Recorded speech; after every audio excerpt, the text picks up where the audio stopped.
মানে খাইতে খাইতে তো শেষ হয়ে যাচ্ছ তোমরা। মিস্টার ব্রেইনলেস, আমি আপনাকেই বলছি, ব্রেইন থাকলে বোঝার কথা। 350 টাকা বইয়ের দাম। নবীজি কি পদ্ধতিতে চিকিৎসা করছে? পুরো বইয়ের পাটা দেখছো? হ্যাঁ, তসব বিলালে বইটা আনেন নাই? হ্যাঁ, বইয়ের মধ্যে কিচ্ছু নাই। 34 পাতার একটা বই যেরকম 100 টাকা খরচ হয় না। এই বইটা তুমি 1000 টাকা আনলে বিক্রি করো। এটা ভক্তদের ভালোবাসা, এটা মানুষের ভালোবাসা। আমার কাছ থেকে 1000 দিয়ে নিচ্ছে। ওই 2 পাতার একটা গুগলে সার্চ দিলে ওরগুলা বানি অহরহ আসবে। ওই যে বই লিখছে, আমি চ্যালেঞ্জ দিয়ে বলতে পারি, আমি যদি 6 ঘন্টা বসে থাকি ওই রকম বই আমি 2টা লিখবো। লিখে ফেলেন আপনি। আপনার ভালোবাসলে আমি 1 লাখ দিয়ে নিতে পারি, আপনার ভক্তরাও নিতে পারে। তোরসব বিলাল স্বর্ণের আংটি পাইস, আরো স্বর্ণের আংটি আরেকটা কিনে দিয়ে দিস। যে পরিমাণ গিফট আমি পাই আমি তো রেখে দিই না, আমি দিয়ে দিই। ওই তুলনায় তারা যা দিচ্ছে ওইটা কিছুই না, কারণ এগুলো সবই মানুষের জন্য, আমার জন্য না।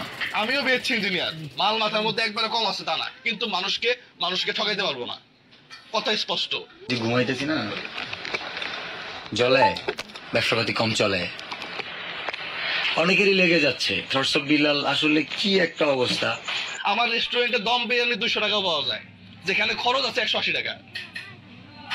আমার রেস্টুরেন্টে আমি যে মাংস খাওয়াই, সাধারণ মানুষ যেগুলা মাংস কিনে নিয়ে আসে একবারে বড় গরুর, ওই মাংস দিয়ে কালা ভুনা করে খাওয়াই।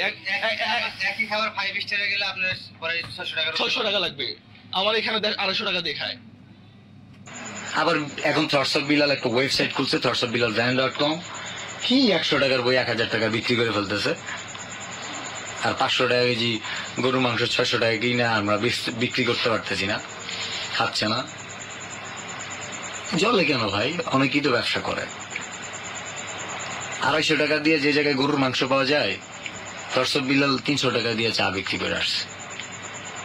এখন আমি যদি কই 5 স্টার হোটেলে গুলো 600 টাকা, আমার এখানে ওগুলো 100 টাকা, বেটা তুই 5 স্টার হোটেলে ব্যাচ, 5 স্টার একটা হোটেল দিলে 2 থেকে 300 কোটি টাকা লাগে। কেন রে ভাই, কি সমস্যা?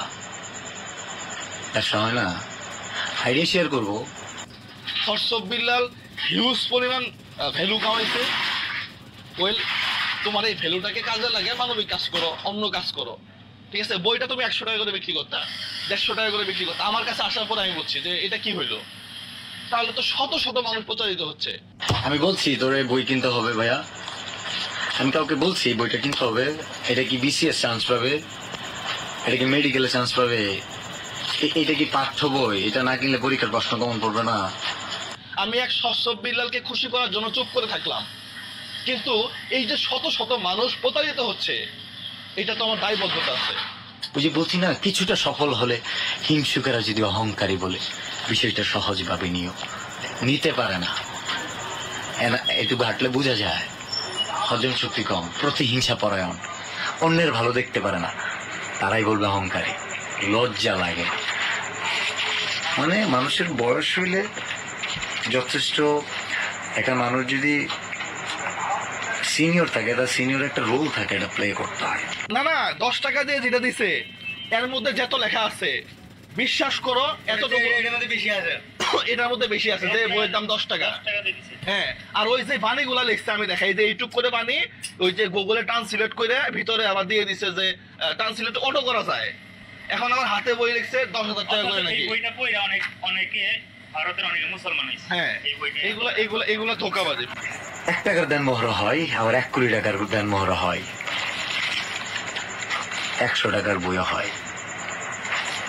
এই ছাগল, 12,000 টাকা বেতনে চাকরি করা ছেলেটা যখন মাসে 15 লক্ষ টাকা ইনকাম করে, ওইটা বেশি হয়ে গেছে মনে হয় না?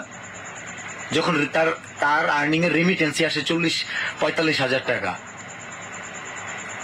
যেই রেমিটেন্স, যার মাসিক ইনকামের রেমিটেন্সই 40-50 হাজার টাকা ব্যাংকে জমা হয়, এদেশে এই দেশে পায়, এই দেশে আসে রেমিটেন্স। 12,000 টাকা বেতনে চাকরি করা ছেলেটা যখন মাসে 16 লক্ষ টাকা ইনকাম করে, ওইটা বেশি মনে হয়? ওইটা বেশি মনে হয় না? 100 টাকার বই 1,000 টাকা, এটা বেশি মনে হয়?